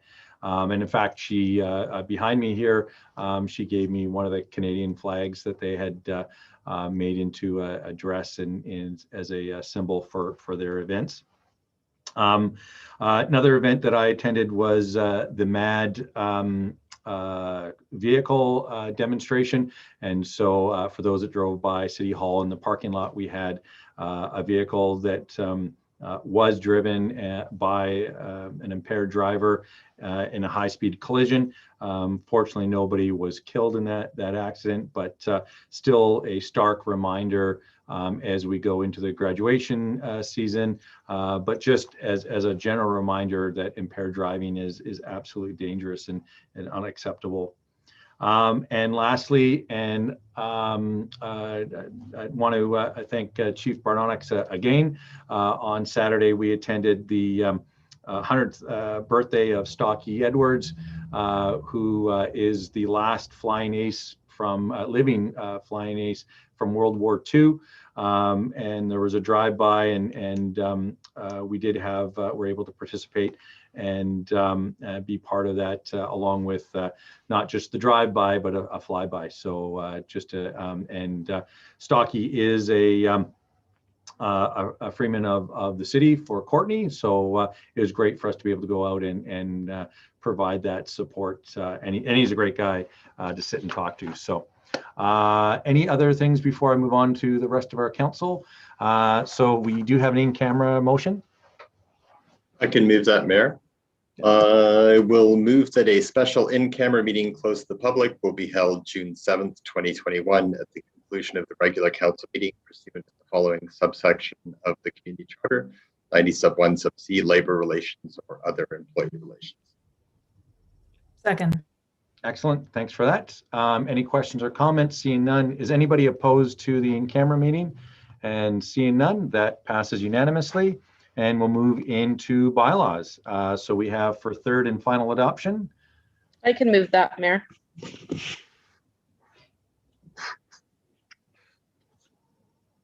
Sorry, I thought I was muted.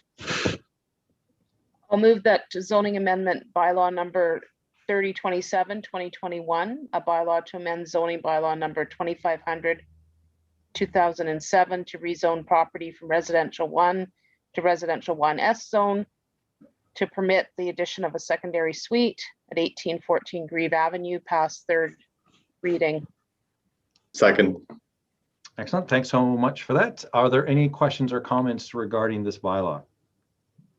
And seeing none, I will poll council for their vote, starting with Councillor Cole Hamilton. In favor. And Councillor Frisch. In favor. Councillor Hillian. In favor. Councillor McCollum. In favor. Councillor Morin. In favor. And Councillor Theos. I'm in favor. Excellent. That passes unanimously. And for final adoption. can move this one, Mayor.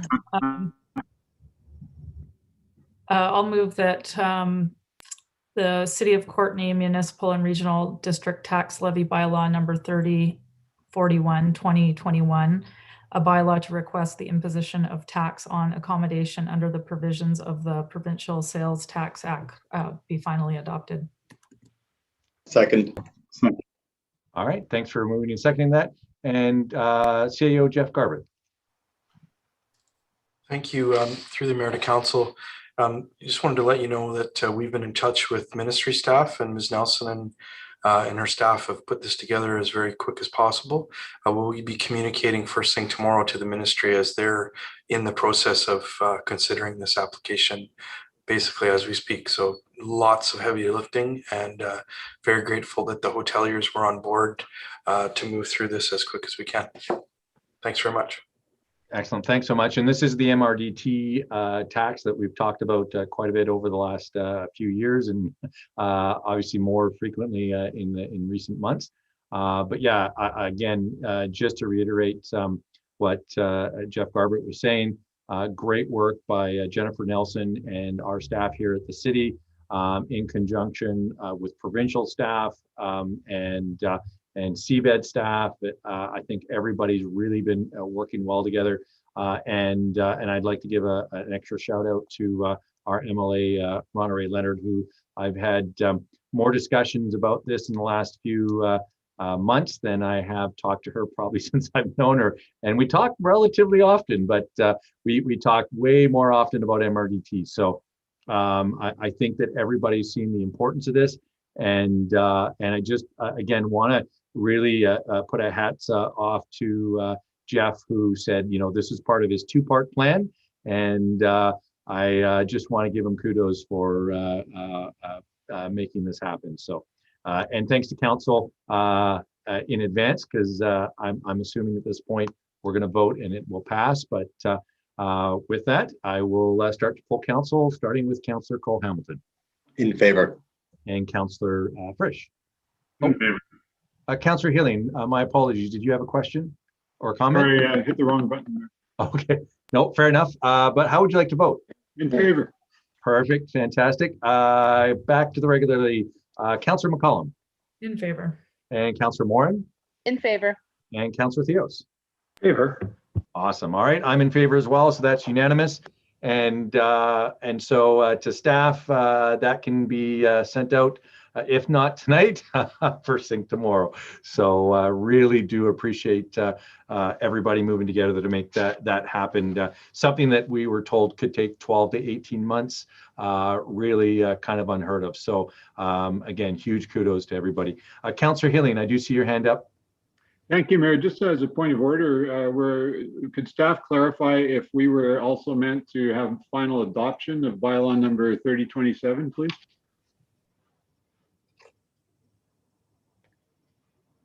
It was third and final adoption. My assumption was that it would be as one, but do we need to do a final adoption unto itself? The motion was for third reading, and I just want to clarify, normally we would do third and final, but do them separately. So we do need to do final adoption. My apologies. I think I was hearing what I thought would be the case. Mr. Buck's on the line. Well, thanks, Mayor. I'll move that bylaw number 3027 be finally adopted. Second. Excellent. Any questions or comments regarding that? Seeing none. Anybody opposed to final adoption? I see nobody opposed. That passes unanimously. Okay. Thanks so much, Councillor Healing, for catching that. I was kind of thinking the same thing, that normally final adoption was unto itself, but we made it nonetheless. So thanks for everybody for coming on this ride today. And with that, one last thing. Move termination. All right, so moved, and everybody have a